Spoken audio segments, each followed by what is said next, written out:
11:30 plenary speaker.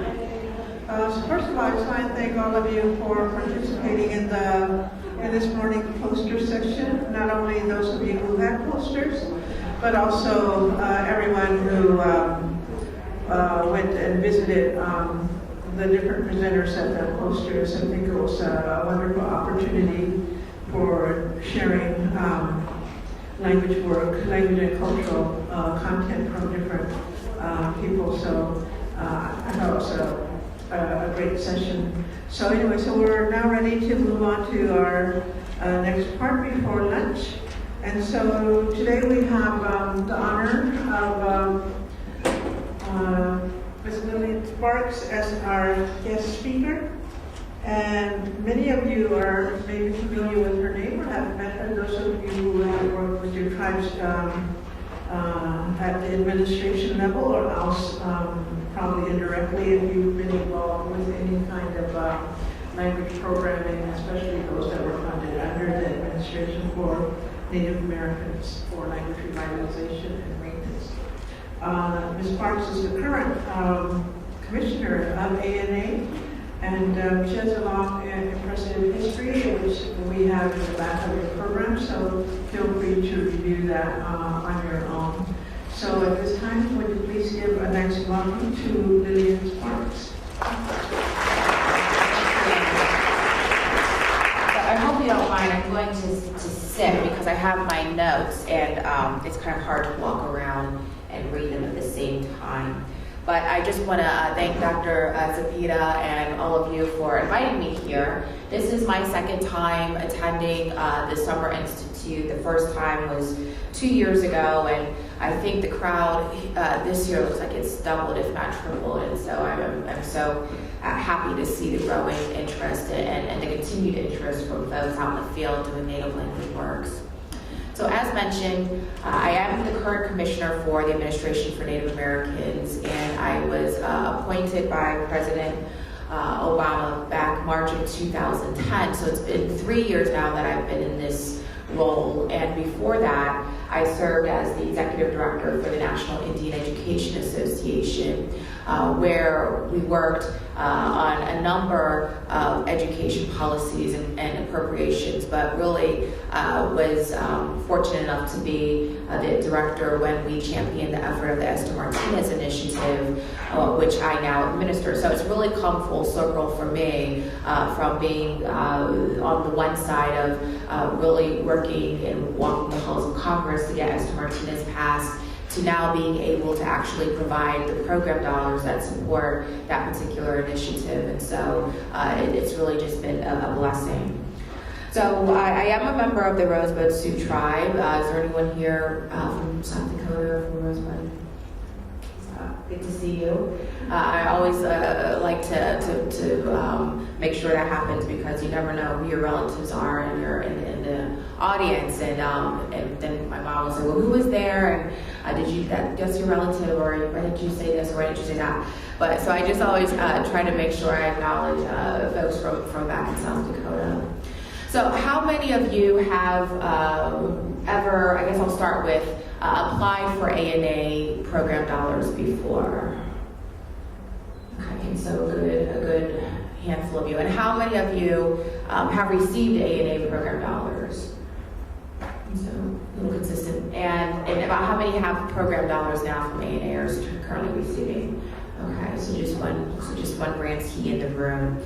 Well, my goal is to make folks familiar with the Native language programming that we support at the Administration for Native Americans, but also just give you some background with regards to some of the outcomes and the impacts that we have been able to monitor and report out on and share with all of you. So the Administration for Native Americans is located at the Department of Health and Human Services, so we're part of HHS. And we're part of the Administration for Children and Families, and so that's the agency that we fall under.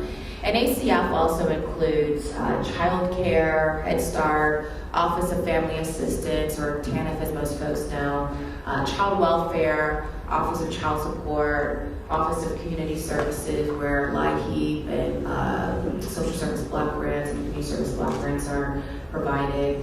as well as the Office of Refugee Resettlement. And so we're a pretty broad agency that covers quite a few program areas, and we actually have the second largest budget within the department, the first largest budget being Centers for Medicaid and Medicare Services. And so we provide all of the human service aspects of the Health and Human Services Department. And the mission for ANA is to promote self-sufficiency and cultural preservation by providing discretionary grant funding to eligible tribes and Native communities. And when we say that, we're including not just American Indians and Alaska Natives, but also Pacific Islanders from the islands of Hawaii, Guam, American Samoa, and Northern Mariana Islands. And we support 3 program areas. And so the program area I'll be talking about today is our Native language program area, which includes preservation and maintenance, and also immersion activities. And then we also support social and economic development strategies, and that's really our largest program area where we get the highest requests for funding and the largest amount of dollars that go out. And then our smallest category of funding, which is our environmental regulatory enhancement grants, which really provides funding for tribes that want to do ordinances or other activities just related to environmental concerns. And so we receive approximately $48.5 million in appropriations each year, and we give out close to $42 million of that 48.5. And we've had level funding now for the last 5 years, and it's really allowed us to make what we're hoping is big differences in small, by providing small amounts of dollars into numerous communities. We provide extensive training and technical assistance. What I mean by that is we don't just give you the dollars, but we really help your community develop concepts and ideas into actual proposals before our applications or our call for applications is even out in the streets. We do what we call our project planning and development trainings, and we provide, I thought this was going out. Hello. So I'll just talk up for now, and I hope if it sounds like, it looks like you guys are recording this, and I'm not sure if it's being webcast, but we provide training and technical assistance in all of our regions, and we have 4 regions for ANA, and those regions include the Eastern region, which is really from South Dakota all the way to the East Coast, so it's a pretty big region. And then we have the Western region, which Arizona would be included as part of the Western region. Our Alaska region, which is just Alaska. And then the Pacific region, which includes Hawaii and the Pacific Islands that we serve. And we serve, like I said, a number of entities. And we provide training and technical assistance in the form of project planning and development, pre-application, and then post-application trainings. And our project planning and development is really for a community that has a really strong idea of what they want to accomplish, understands what the community's needs are, and is looking into a proposal, into a fundable idea. And so what you would do is you would attend our project planning and development, which is a 3-day training, and it's free of charge. We just ask that we limit it to 2 members per project per community. So if you're coming in for a SEDS and for a native language, then that gives you a total of 4. But if you're only coming in for a native language, then we ask that your community only sends 2 folks. And what you're able to do during that time is really get the skills and tools necessary to come up with a comprehensive proposal that would look like something that we would be able to fund, or really that you could shop around to other agencies or private funders, or just really gives you something that allows you to write down what your ideas are and turn it into a project. Thank you. And then our pre-application trainings come out once our funding opportunity announcements are published. And so that our funding opportunity announcements really outlines everything that we're asking for in an application and what you should focus on and all of the forms necessary. And our pre-application trainings are definitely much more technical in nature. So you would take that proposal that you've already developed, that really strong outline, and attend the pre-application training and be able to turn it into an application that has all of the components necessary for an ANA application. And then our post-application trainings are really for our grantees to get a better understanding of what they need to do with regards to reporting, how to make sure that their financials are clean, and then really how to use our training and technical assistance throughout the year if you're finding that you're not meeting the objectives that you've already identified for yourself, or you're not meeting the benchmarks that you've identified in your proposal, and you'd like some additional assistance to help you get there, or to revise or refine your objectives to something that's more realistic with what your community is actually able to accomplish and the capacity that you have. So we have a very strong training and technical assistance component for A&A. So for A&A, as I mentioned, native language, while it's not the largest number of applications we receive, it is certainly one of the most known aspects of A&A program dollars. And part of that is because the Esther Martinez Initiative was the most recent amendment that was passed to the Native American Programs Act, which is our authorizing statute. And then also part of it is that we've just been able to really bring together our native language grantees and identify them as a community and provide additional services to our native language grantees, including convening that we held almost 2 years ago to share best practices, and then as a follow-up, we've been holding bi-monthly conference calls focusing on specific topics like professional development, curriculum development, turning your native language program into an immersion nest or an immersion school, how to involve the community, what other funding sources are available. These have been past topics of our conference calls, and so it's been really important for us to continue providing additional services to our native language grantees. ANA does believe that language revitalization and continuation are two of the first steps taken in preserving a community's culture and strengthening the sense of the community. We do believe that native language builds identity and assists communities to move towards social cohesion and self-sufficiency. And what you'll find is if you attend our pre-applications or meet with someone from ANA, one of our program specialists, is that we really encourage our applicants to involve elders and other community members in determining the proposed language project goals and implementing the project activities.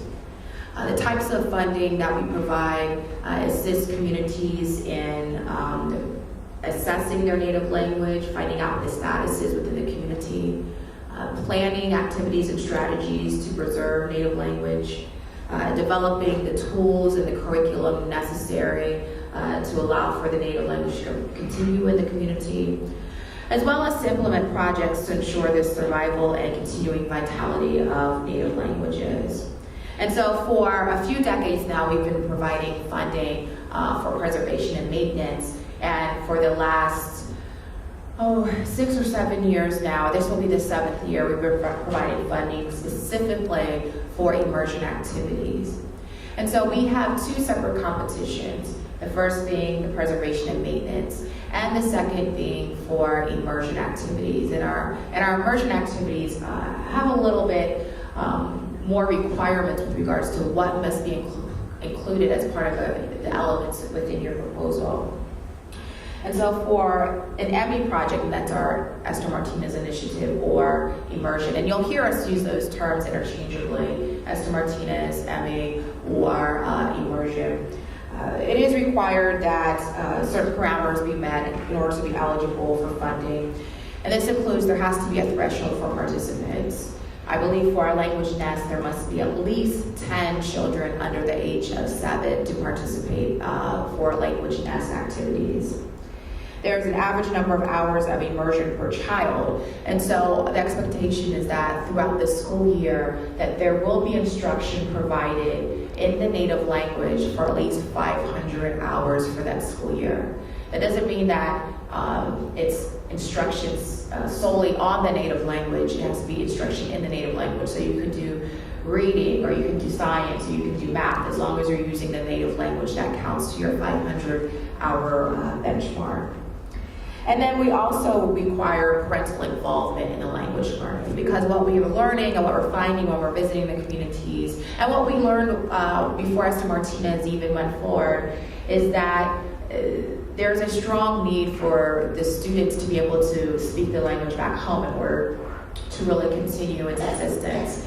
And that's difficult when the parents might be passive learners, meaning they understand it, but they may not be speaking it, or when the parents' level of understanding of the native language is much lower than that of the student.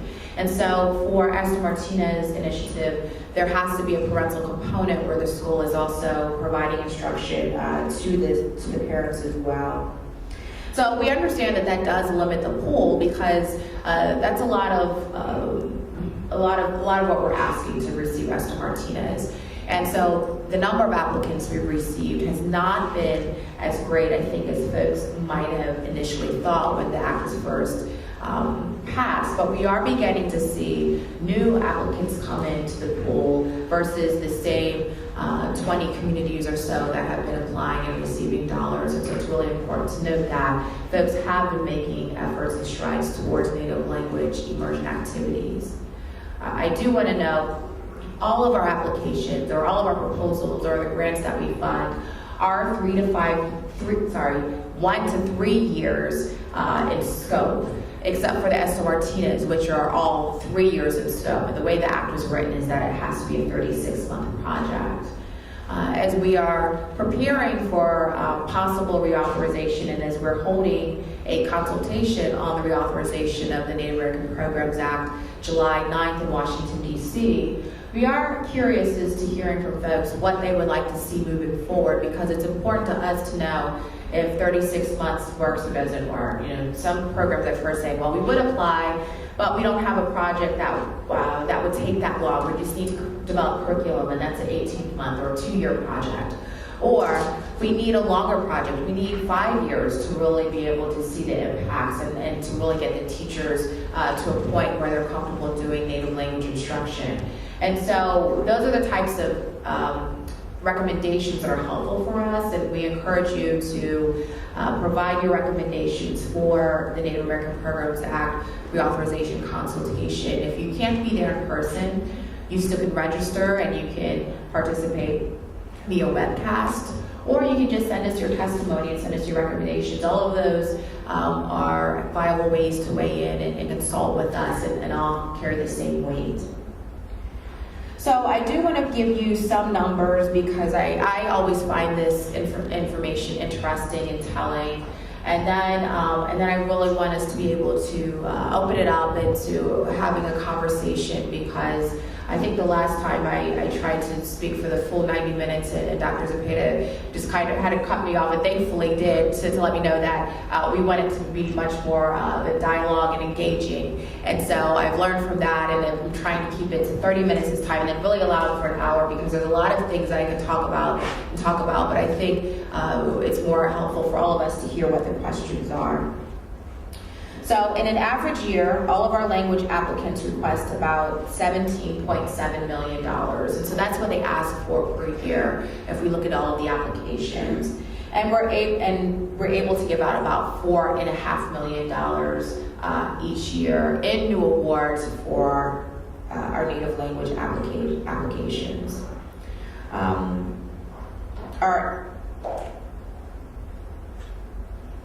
From 2006 to 2011, we have received 647 applications for all native language projects. And so we have the data for the past 5 years. And so this is 647 applications, and this is since the Esther Martinez Act had passed. And since then, we received 52 applications for the Esther Martinez initiative. And so some of these are multiple communities coming in. Maybe they didn't get funded the first year they applied, or the second year that they applied, but they subsequently have gotten funded. And so we received 52 applications for Esther Martinez. One of the things that I want to note is how we determine how we're funding our projects. We do have peer panel reviews.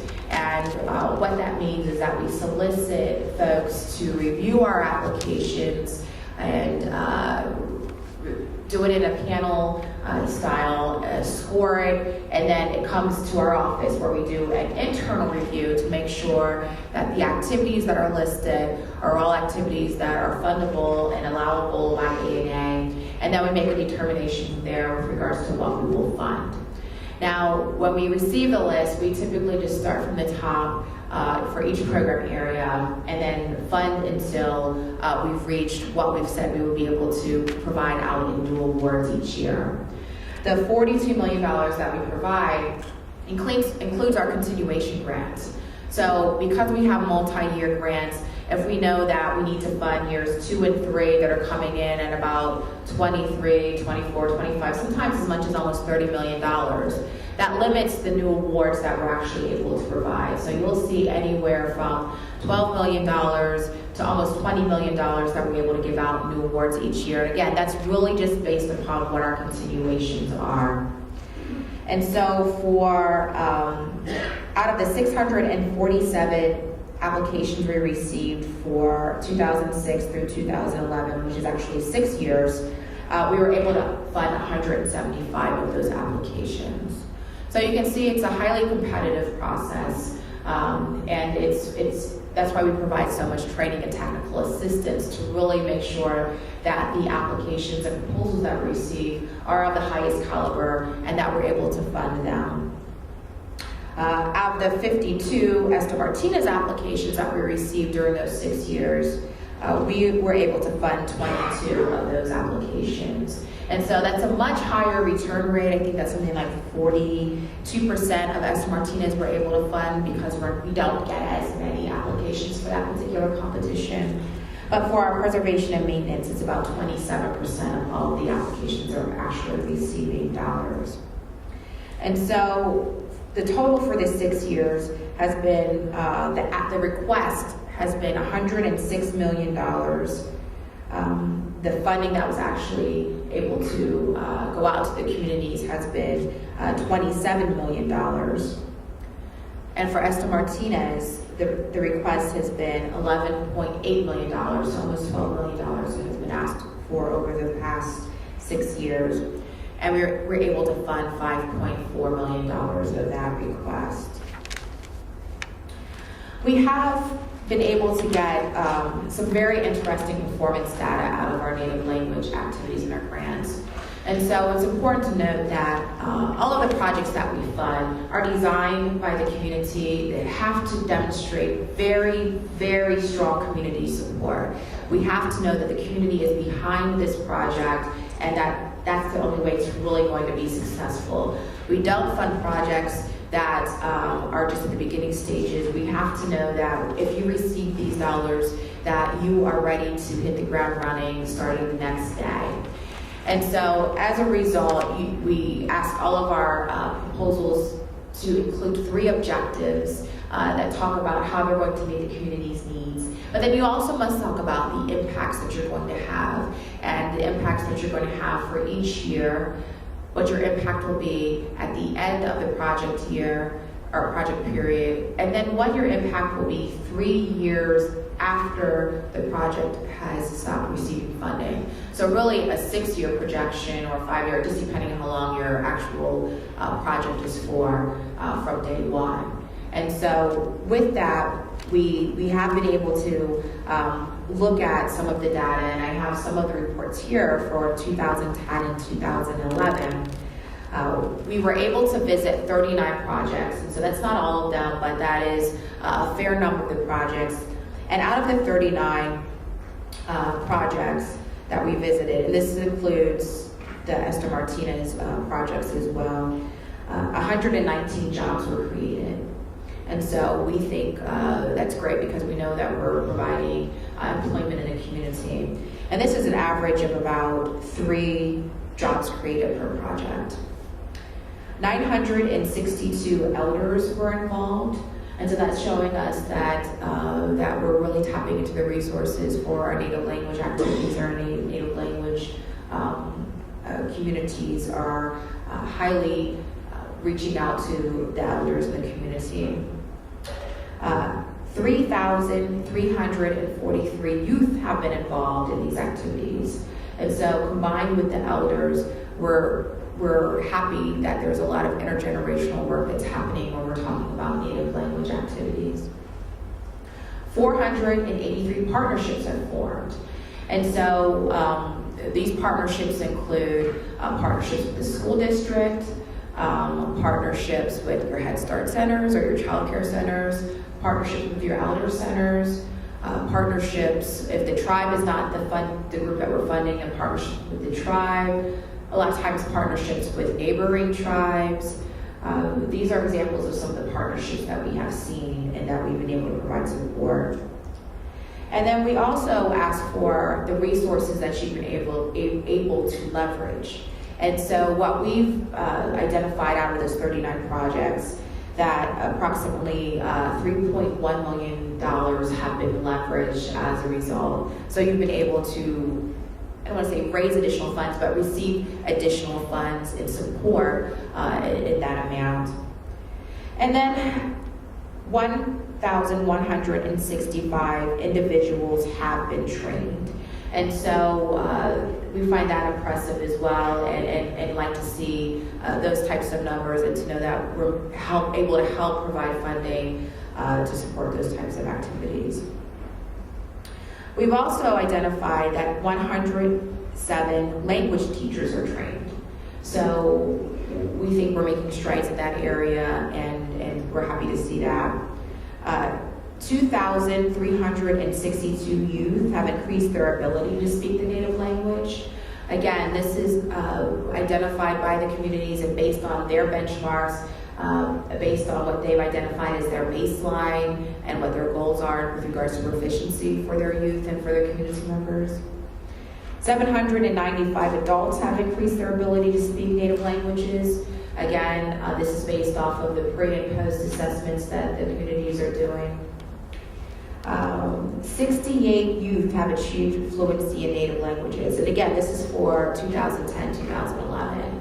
And so to know that we have increased fluency to the level of fluency for 68 youth, we find that pretty impressive. And then 2,446 language classes have been held, and 2,384 total immersion days have been conducted as well. And so this is the data, again, based off of 39 projects that we have been able to visit through our impact evaluations for 2010 and 2011.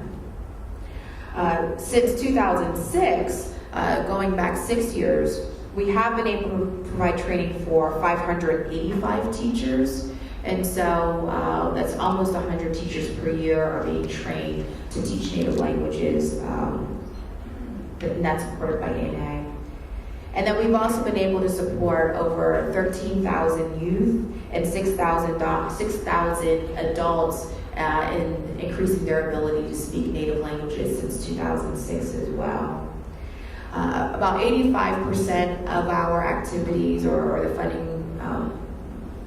funding that we provide support intergenerational activities. So 85% of the projects have elder and youth and adult components as well. And then over 1,500 partnerships have actually been formed since 2006 with native language communities and practitioners. And so we're really excited about that. Overall, since 2000, so we're talking 12 years now, 412 language grants have been provided. So we are the largest source of funding for native language activities within the federal government, and we're really happy to continue to support these activities. Some of the characteristics of successful language projects that we have been able to identify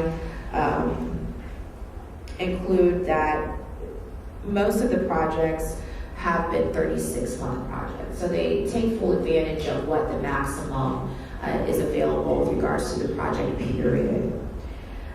We also have been able to find that the success of a project might be more related to the award amount, meaning that we do have projects that come in maybe for as little as $50,000, and that we do have projects that come in for the ceiling of $400,000.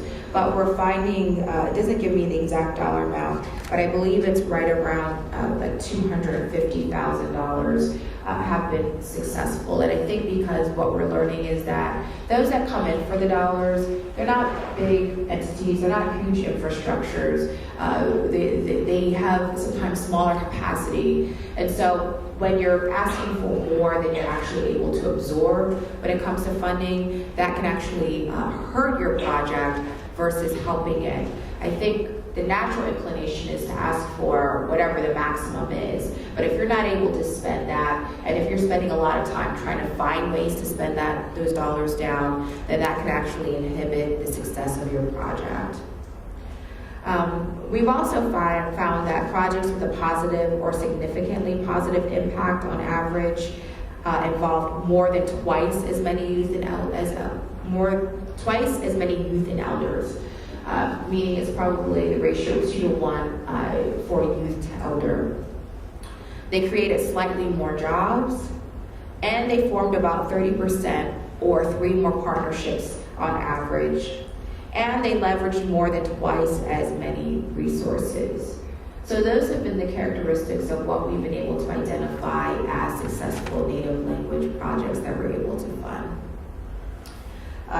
The last thing that I want to talk about really quickly, and this is something that we're really pleased and has been a long time coming, has been a goal of mine actually since I started as the commissioner 3 years ago, but we were able to complete in December of 2012, is to have a native language MOA signed between the Department of Health and Human Services, the Department of Education, and the Department of Interior, reaffirming our commitment to supporting native languages in all of our agencies and to helping to identify ways that we might be able to partner better to support your activities.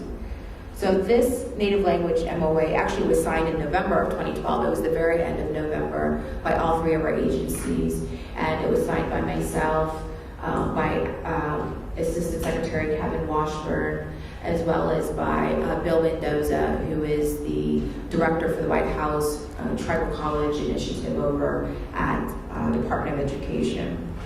And really what we're hoping to do is actively engage tribal leaders, native language practitioners, as well as national and regional native organizations to provide feedback on how we might be able to work together more collaboratively and more efficiently, and how we might be able to effectively improve native language learning in your schools and community programs.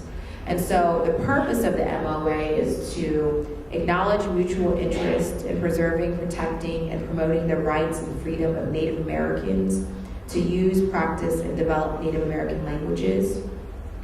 For federal agencies to promote this mutual interest by coordinating with existing interagency work groups and tribal leaders to further the goals of the Native American Languages Act. To identify barriers, levers, best practices that will help the federal agencies further the goals of this MOA, and to work to identify way these fundings can be used to replicate successful programs, implement quality improvement efforts, and disseminate information to federal, state, and tribal government, schools, or other entities carrying out native language activities.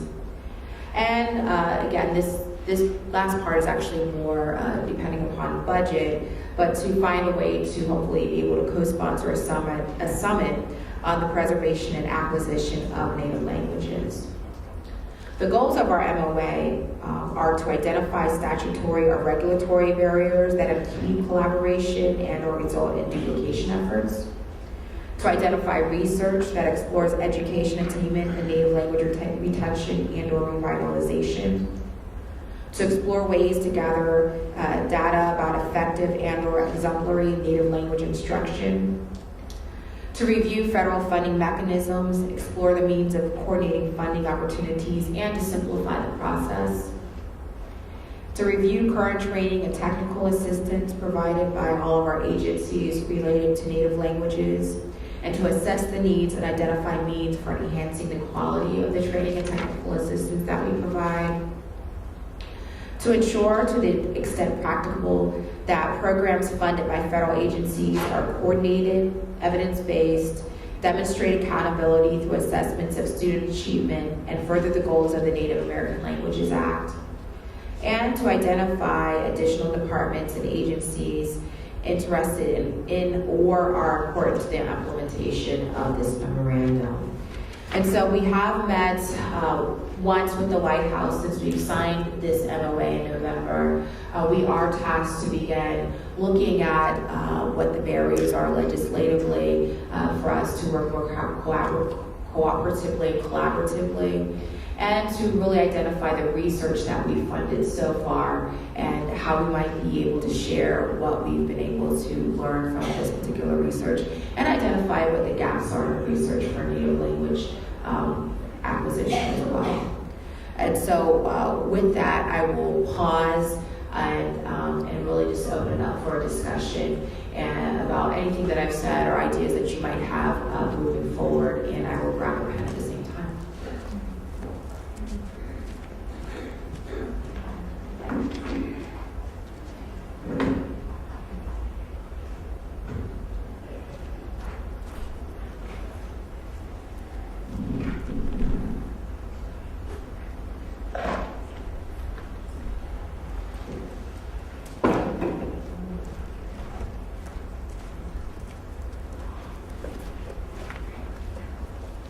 I want to thank you for all the data, because I think that's something that most of us don't hear, and I really appreciate that. At this conference, we've been looking back at the Native American Languages Act and sort of trying to see what's happened since then.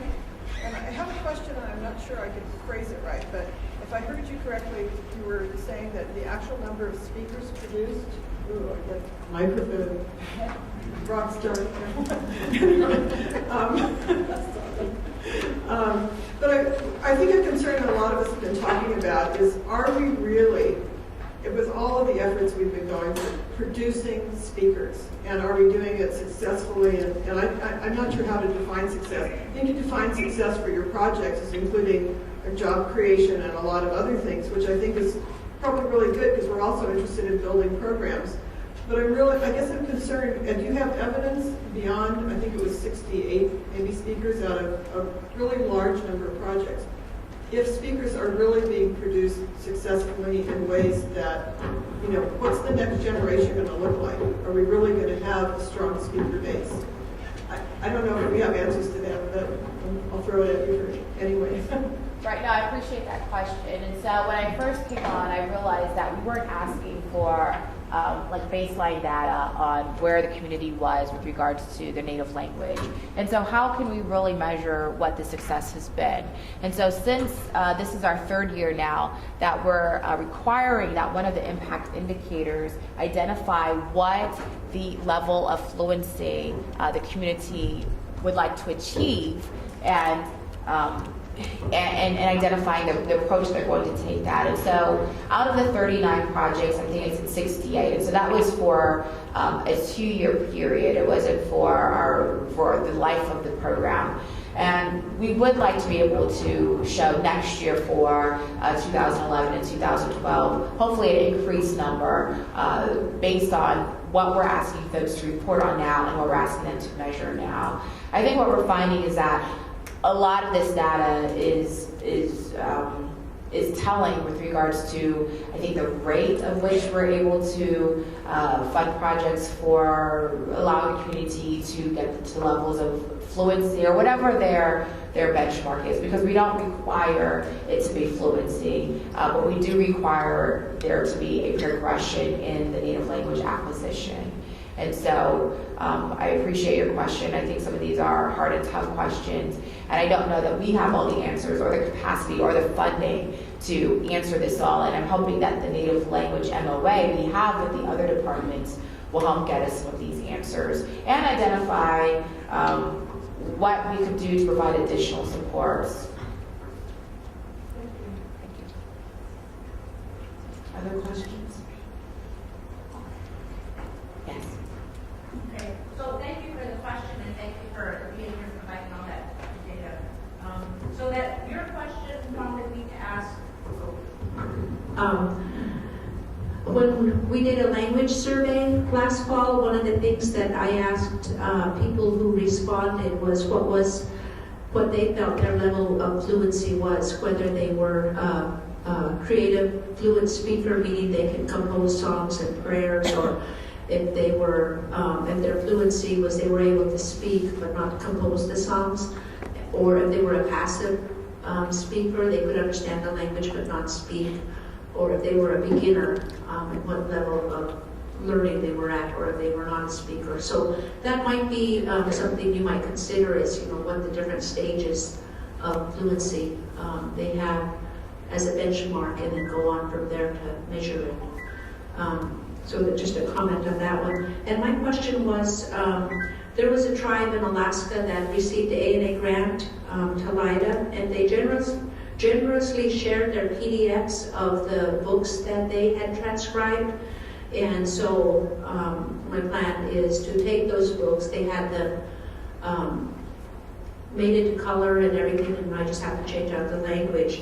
And so is this sharing an option for all A&A grantees, or did the Talida do that out of the generosity of their program? No, absolutely. I'm glad to hear that they shared their books. We encourage all of our grantees to share their resources and materials, because what we don't want is funding a lot of replication of activities. And so if we see that we're getting proposals all from the same community, all wanting to do curriculum development, all for the same native language, then we go back and say, well, how will you work with all of these other communities that are proposing to do the same thing? And that's for, and I'll just use, large land-based tribes that might span, several hundreds of miles, and might have different communities far from each other, but really do not need to all develop curriculum in silos, but need to figure out a coordinated effort to do that. So we strongly encourage the sharing of materials. And one of the things that we're doing now, because we're realizing that our native language grantees really are hungry to learn from each other, hungry to learn what's worked or what has not worked, so that they don't repeat the same mistakes or do duplicate work, is that not only do we have these bi-monthly calls, but we also have on our training and technical assistance website a message board, a virtual community center is what we're actually calling it, and so that folks can post their curriculum, they can post their best practices, they can post what's working and share it with other native language practitioners as well. And so we do have a native language virtual community center. And I don't have that website with me, but I will get it to Dr. Zapita, so that way she can share with everybody here.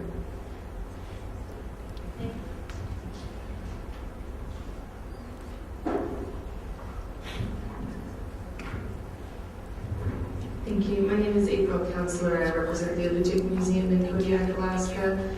Currently in our community, there is a tribal organization that is leading a consortium project, and the Alutiiq Museum is one of those partners that is working on that project. And as we plan for future projects, I wanted to find out with these consortium arrangements, and one reason we went for the consortium approach is because we had numerous entities in our region that wanted to do an A&A project, but we did not want to compete with each other.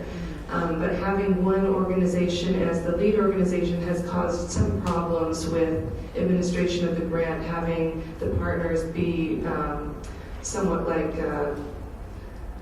is subordinate to one of the other partners. And I was wondering if there were other types of consortium approaches where two applications perhaps could be submitted, where they would fit together sort of like puzzle pieces, where each organization could do what they do best, but yet be in control of their own project.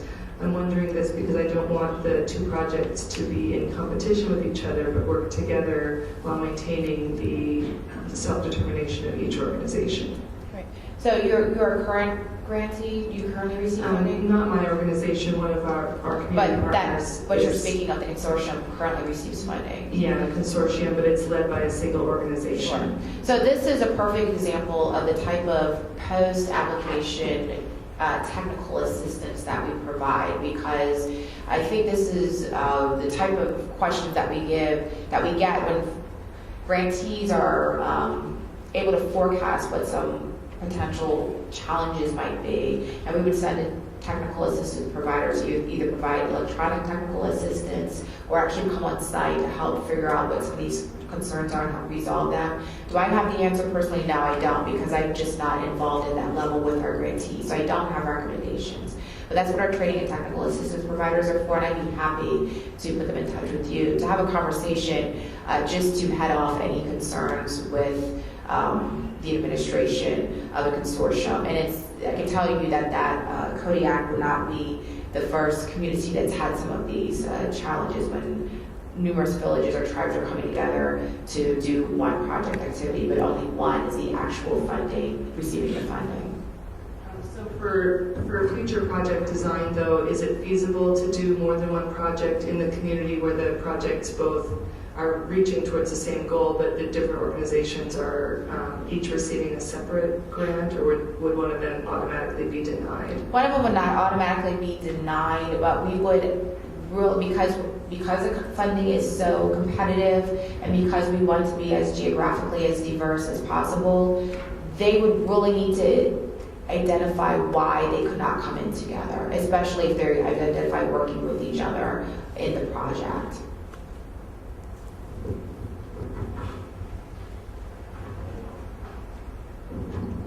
Thank you for being here. My question is that we'd like to see from St. Carlos Apache if school districts could also apply for funding. I think our tribe is a recipient of A&A language grant, but if at all possible that your July 9th consultation, maybe that could be considered in some way. So that's a great question, I guess, for something for folks to think about, because what you're asking us to do is open up the eligibility requirements. And I think our eligibility requirements have been tailored so narrowly because it's not a large amount of money. So I would really caution and ask folks to think of whether or not they wanted to open up for school districts or for other entities to come in that aren't necessarily Native, even though they're partnering with a Native organization. What we've been saying, and we've seen it happen, is that the tribe come in and then partner with the school district to receive the funding. Because what could potentially happen, again, we're only talking about $12 to $13 million per year, including continuation dollars that were given out. If we're funding all school districts, then I think that might prohibit a tribe. And again, that's just something to put out there. That doesn't mean we won't do it. That just means that we're opening the eligibility up even further. Well, of course, criteria has to be established, and also I think it would be contingent upon the language and the population of the students in the school district. And of course, it should be located on Indian reservation. I'm not talking about the urban area. Right. So one of the things that folks would probably be interested in is that, the Elementary and Secondary Education Act, or also known as the No Child Left Behind Act, has recently been introduced, I believe, on the Senate side. And so there has been language included there to talk about Native language funding, and that might be more appropriate when we're talking about funding that's going to school districts.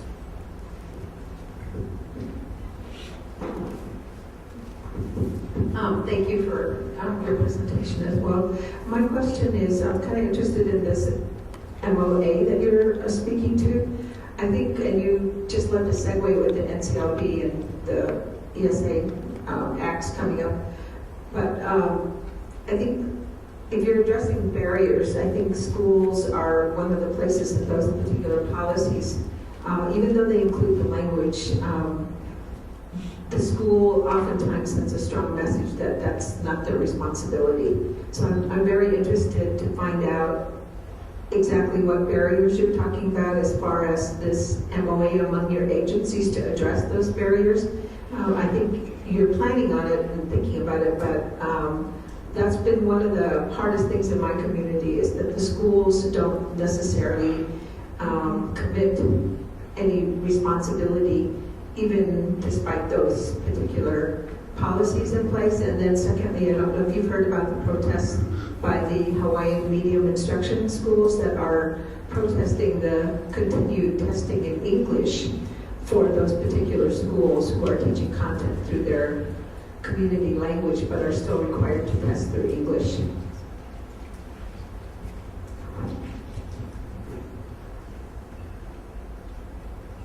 Great, thank you for that question. And so, as I've mentioned, we've only met once to really talk about our goals and where we're going to be heading. And so, I know Department of Ed has talked about some of the challenges of working with school districts and school boards to support Native language funding, and that tribes are coming in and talking about how to work better with school boards. And so that's definitely one of the barriers that's already been identified. And now I have not heard about the protesting that's going on with regards to testing in English. And in Hawaii, I know we fund a few Native Hawaiian entities, but I'm not familiar of any programs that we're funding that are working specifically with the school district. Most of them are private schools that we're funding in Hawaii for Native language activities. But this is something we can look into to find out what the concerns are and if there are ways that we can help provide information that they can share with the state.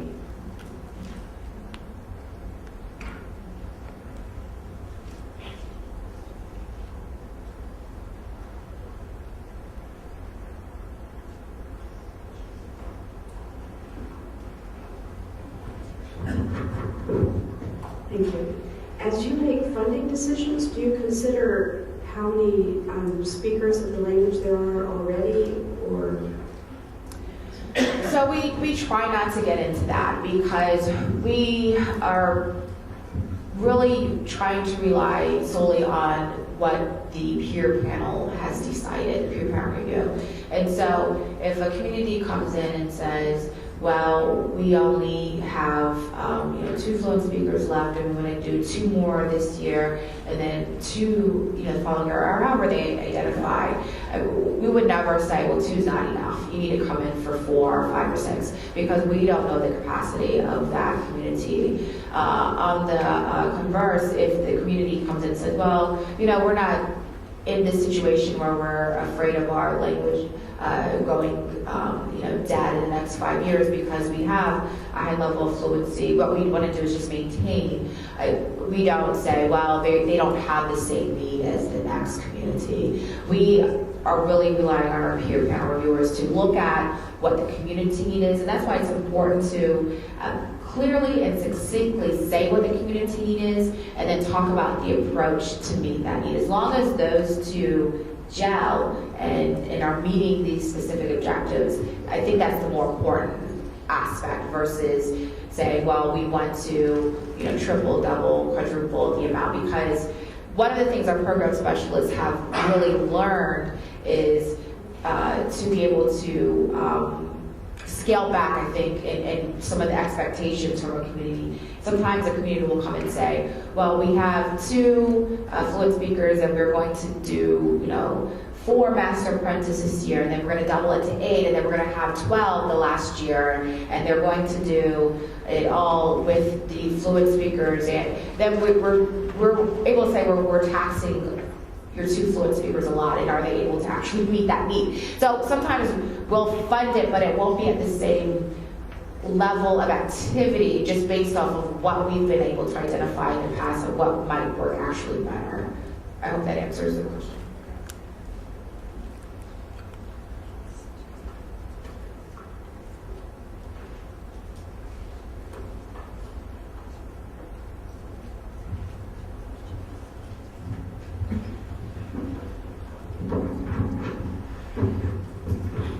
Thank you. My name is Les Thorne from Umatilla in Oregon, and we have had applications through ANA on various time frames. And with my visits with some of the people here at the conference, I find myself wondering, we at Umatilla, we do have a comprehensive plan that we developed in the mid-70s, and but nowhere in that comprehensive plan do we address preservation and revitalization. I think those are the words in the conference that I've seen of our language. And we have 3 different languages that we need to take care of with the dwindling supply of teachers.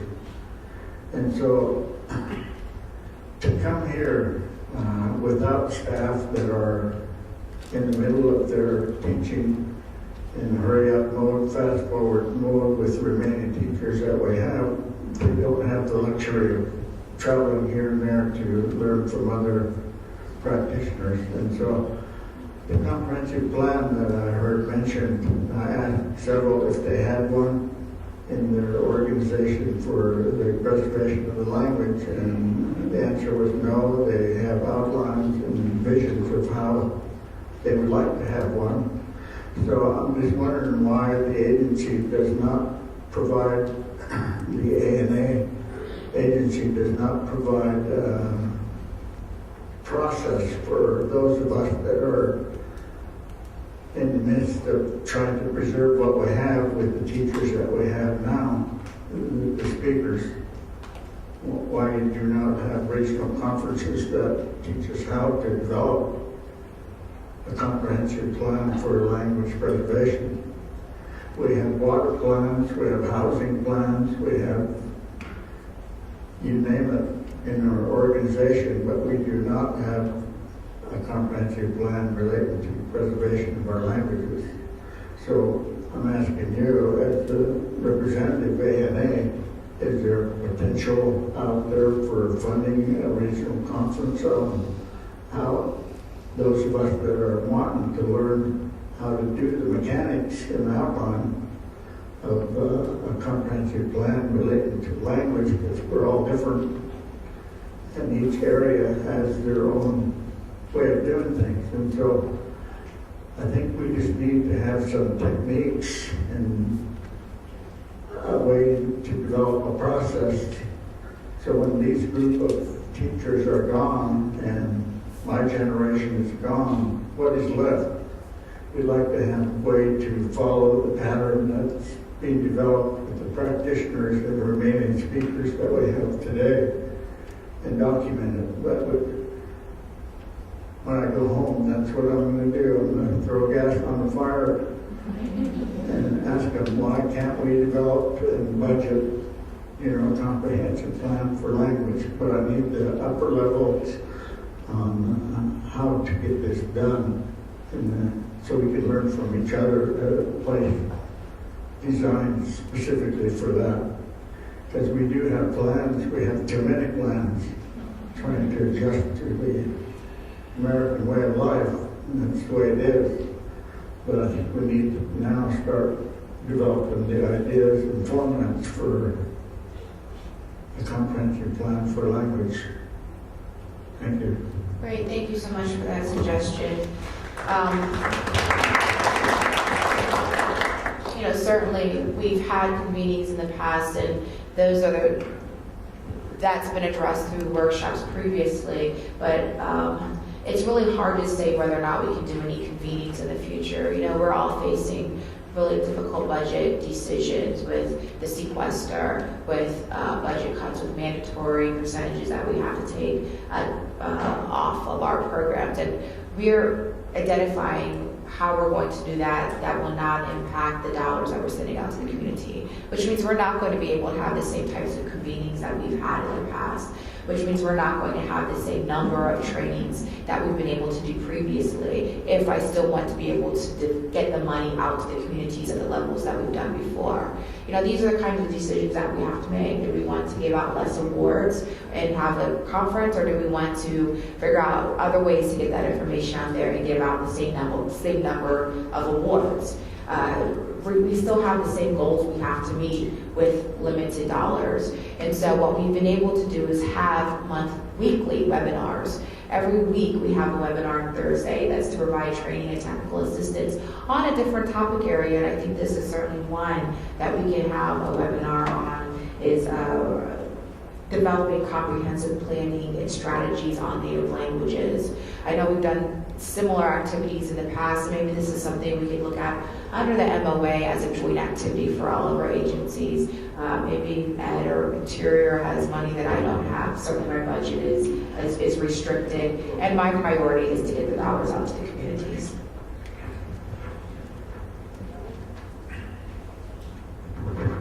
Just to follow up, it's not you dig into the program dollars that will go out to the tribes, you know, for their survival of the language. I'm talking about the administration budget, so that you don't impact the people who are writing the grants and competing with each other. Those that are competing for those dollars in this room don't want that.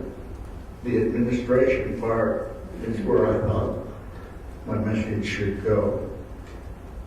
Hope you understood that. If I misspoke. Sure. Our appropriations is all program. The administration is only the training and technical assistance. And so, without going into all the detail of how the budgets are done, you know, the $48 million does not provide salary staff.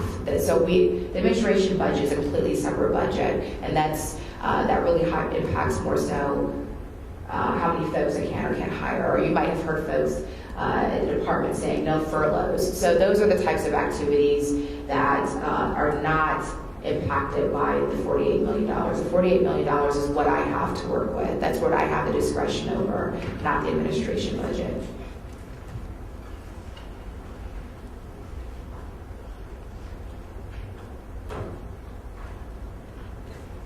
Other questions?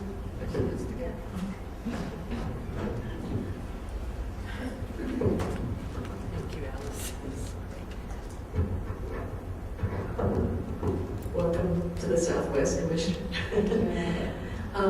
My question was, you have the total dollar amount available. Is that divided up into the Esther Martinez initiative and the preservation maintenance in two separate accounts? So my question is, like, if you have something left over from Esther Martinez because it hasn't been all applied for, how do you deal with it? Sure. Great question. And so the way that the money comes in is that it's recommended by Congress through their appropriations budget report that we spend, and it changes. It's been $11 to $13.5 million, just depending on what Congress determines. But their recommendation is that we spend between that much per year on native language activities. And sometimes they'll say, I'll just say $13 million with no less than $3 million going towards immersion. And so that's in the budget report. So it's not mandated, it's not required, but it's something that we try to meet every year. But we may not get the number of applications to meet $3 million in immersion activities. So you're asking, well, what do we do with the balance of that $3 million? Then we just fund additional language preservation and maintenance programs under that. So that's, again, under our discretion, and it's something that we actually are happy to exceed the native language recommendations each year based on the continuations in the new awards. But there have been concerns in the past that we would not be able to meet that just because we have not received the number of applications needed on the immersion side.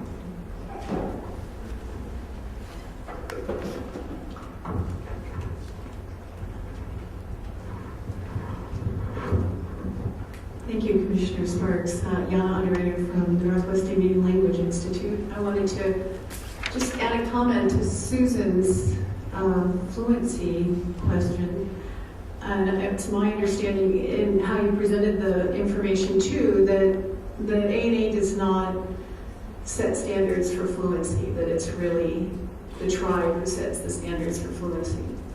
And I think that's maybe something a few of us met this morning from universities, and I think this is something that we can pick up too, because I know being from the north here, and really working with our folks for the past 15, 20 years, that really tribal folks up north in Oregon have a different measure of fluency when we've lost our speakers and we don't have a community that we can go to, and our communities are smaller, and so there is a different measurement for fluency, even though some of us are really concerned about fluent speakers and community speakers.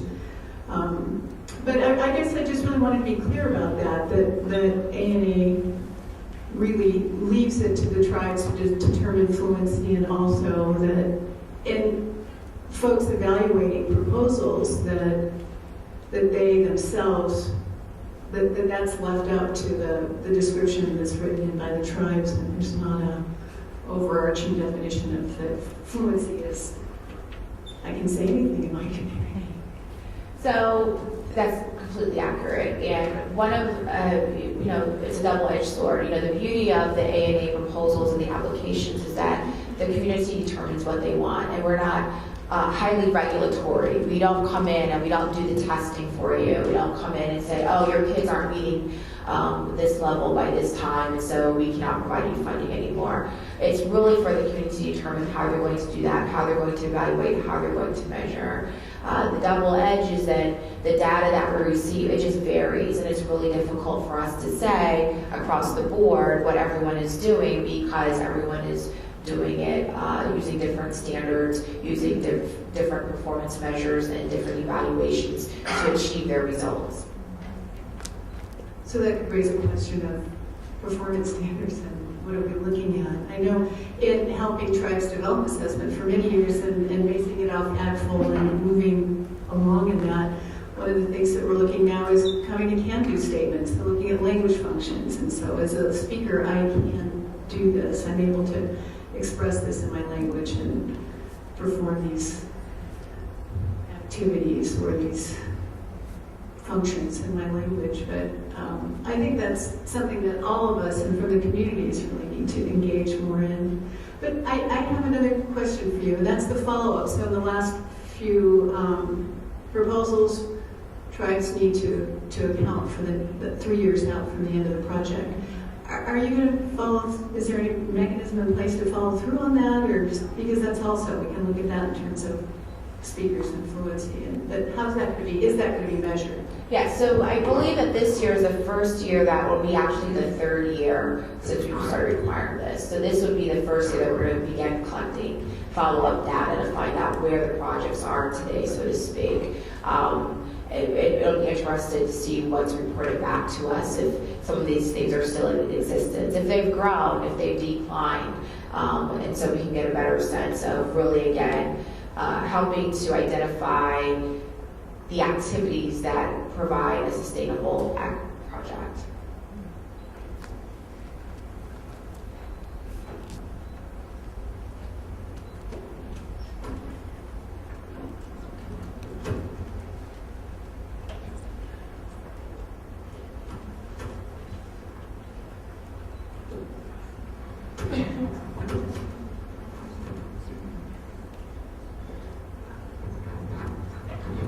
Lilian.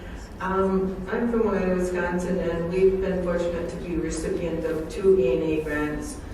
And I have 2 questions. One is, how did you identify your criteria for only to have you must have at least 10 students in your language nest?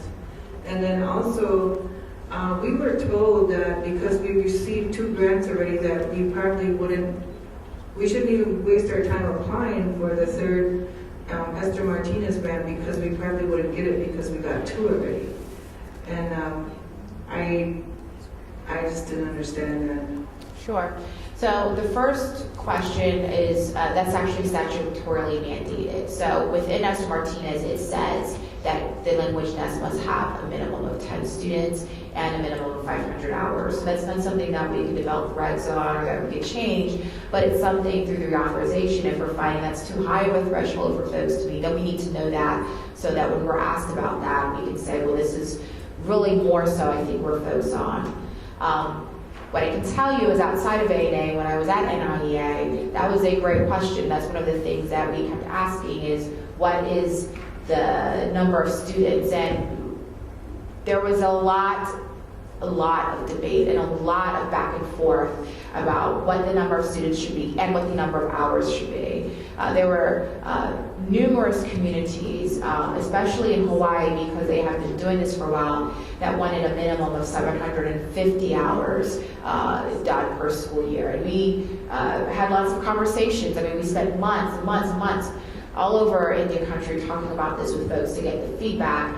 And some communities we found were doing 200 to 300 hours, and they didn't know that they would ever meet the 750. Some were doing 400 to 500, and they thought they could meet the 500. So the compromise was the 500 hours. The 10 students, we didn't get as much pushback or what worked or what didn't work. We just went based off of the recommendations from some of the leading researchers at that time, including Dr. Bill Demerit, about what should be included. And so I think that's open for debate and for discussion about whether or not 10 is too high of a threshold, or if it works, or if that should be changed or not. So we'd be very interested in that. With regards to receiving funding,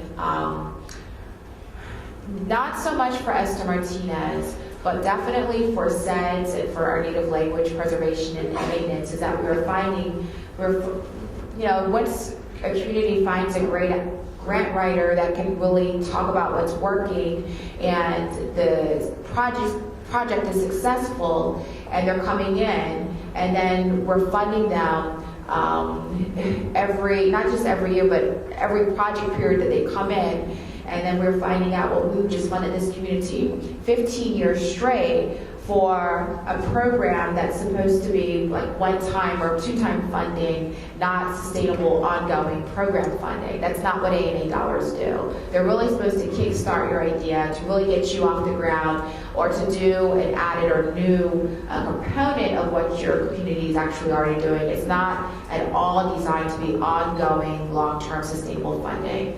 And so the way that we've identified that we would, to help break that up, is that if you received 2 A&A projects back to back, so that could be 6 years really, which is a significant period of time, and you're coming in for another 3 years, well, we need to be able to get additional projects in the fold during as well. And so that we're not funding the same 20 communities in SEDS or the same 20 in native language preservation maintenance, that we have to allow for additional new projects to come in, that we're asking folks, or saying, if you are scored within the funding range and there's a project underneath you that has not been funded within the past 3, 4, 5 years, or has never been funded, then we have the right to skip you to fund that next project, because we want to make sure our dollars are reaching as far span as possible.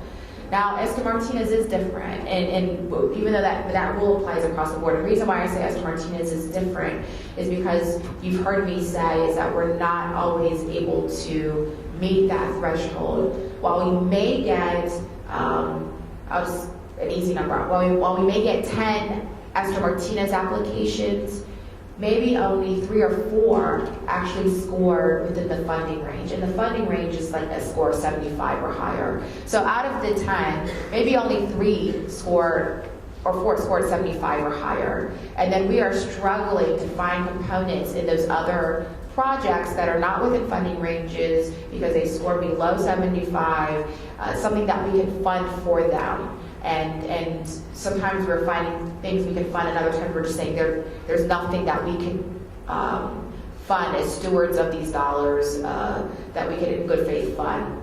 So we shift that money over to the preservation and maintenance pot. So we're not having the same challenges in Esther Martinez that we're having in SEDS, which is why I said yes and no.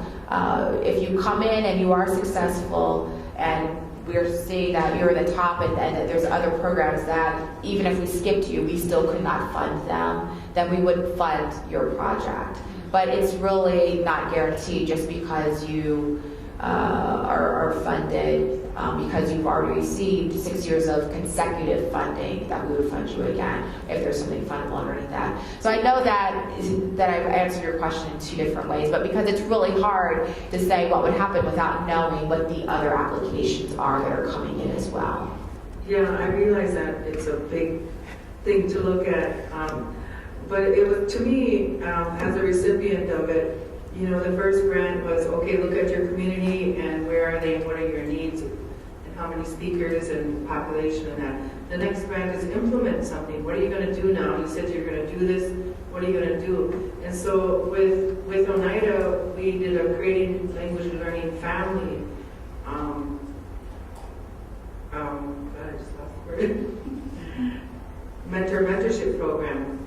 And so we've been working with families, and so the next step of that was to start doing a language nest with them. That's where we were going. And then when we found that out, it was like, you know, why even bother to participate? To me, it was kind of like building to the ultimate goal. And then it kind of just like, no, you guys don't even bother applying, find funding somewhere else. That's how we felt. So, you know, it somehow needs to be clear or cleaner or something so that people know that if your goal is to, because we thought it was in steps, and the goal is to be the language immersion, not the language nest, that it isn't always going to work that way.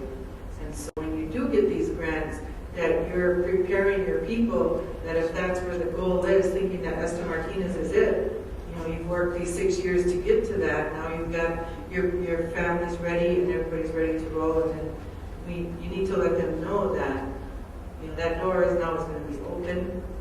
And so when you're planning for these grants, that you're writing into the grant possible ways to already start some kind of immersion or language nest, so that when that grant is over, it would be easier to find more funding because you have already piloted a program or something. Right, and so we should probably talk a little bit more about this afterwards, but you're absolutely right. And so there's two competitions, the preservation and maintenance and the immersion. And so it sounded like the dollars you were getting before preservation and maintenance, which would not prohibit you from getting an immersion program, even if it was the third year, because it's a separate competition. So those are two separate competitions. And so unfortunately, it sounds like someone may have provided you half of the information that's accurate, because you would have easily been able to come in for immersion because it's a separate pot of money, so to speak, because it's a separate competition. But you're right. We are hoping that people use those preservation and maintenance dollars for those communities that are ready and willing and wanting to go towards immersion, to use those dollars to prep them to then come in and successfully apply for immersion dollars, because we want the number of applications increased there. I have another question, clarification first though.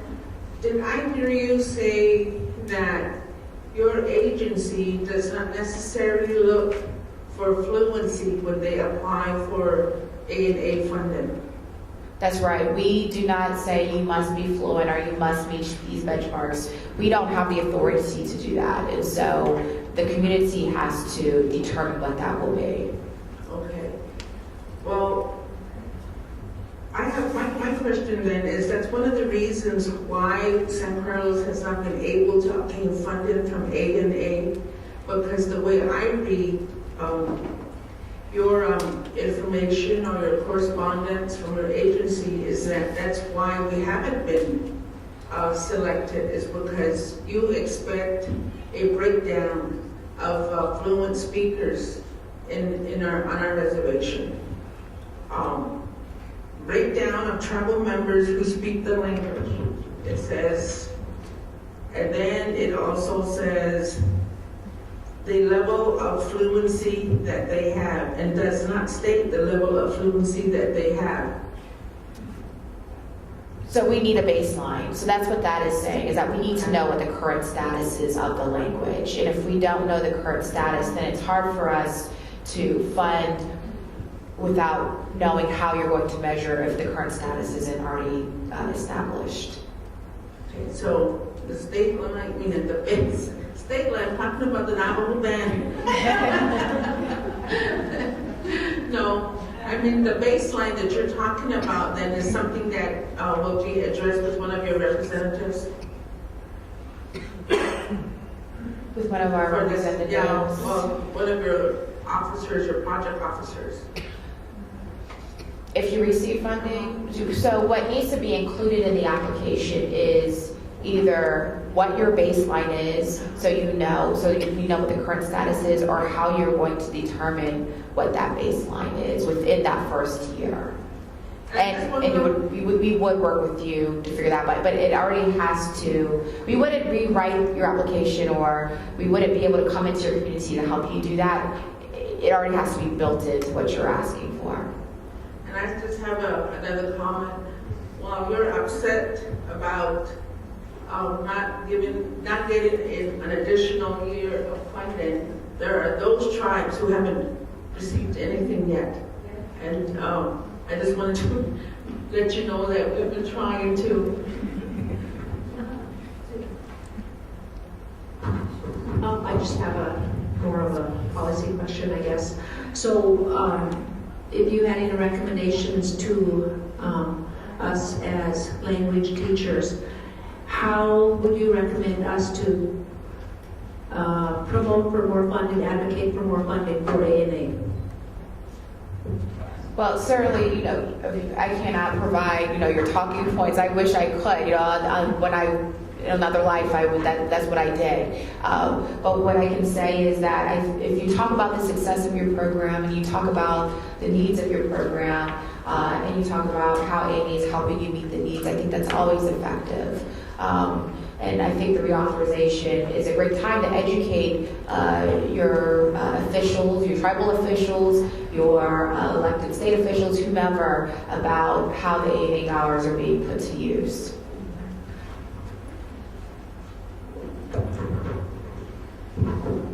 Regarding the reauthorization of the Native American Program Act, is there a link on the ANA website where people who aren't able to attend any of the in-person sessions where we could provide testimony via that method? I did some searching and I couldn't find anything, so I was wondering if it's not there, maybe it could be placed there so people can find it. Absolutely, we will definitely update our website. I know for certain the ACF consultation, which is taking place also the 9th, the afternoon of the 9th, and the all day the 10th. The ANA consultation is the morning of the 9th. You can register for the webcast and should be able to go to your regional administrator's office to watch it. So the closest for you, I'm assuming you're in Alaska, would be Seattle, but you could also watch it from your own personal computer as well. We're just making the regional offices available for folks who want to speak specifically with RAs as well. And then our record will be open for 30 days, so you can submit your testimony as well after that. What I was going to say, I could talk to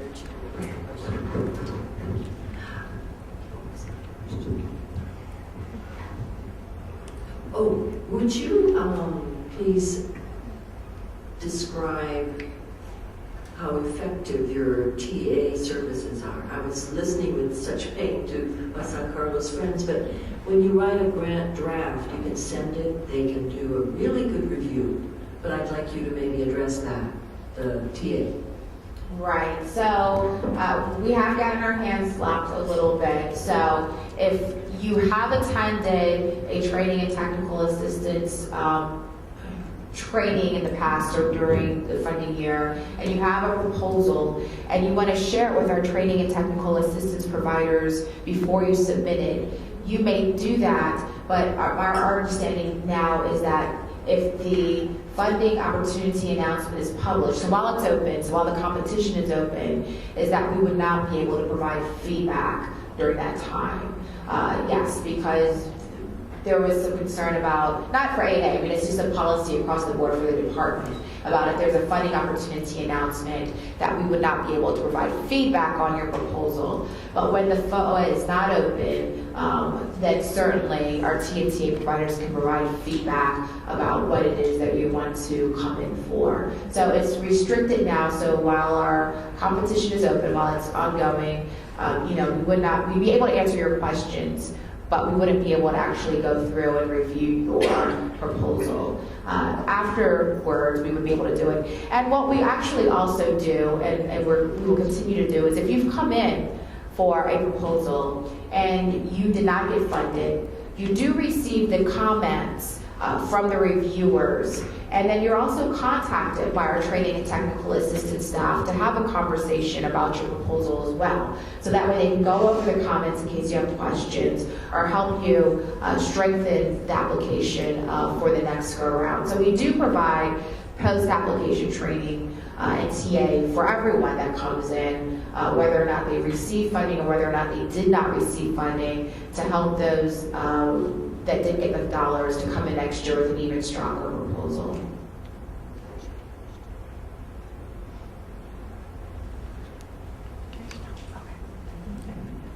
I want to thank Commissioner Sparks for her time and also certainly for responding to your questions. Thank you very much.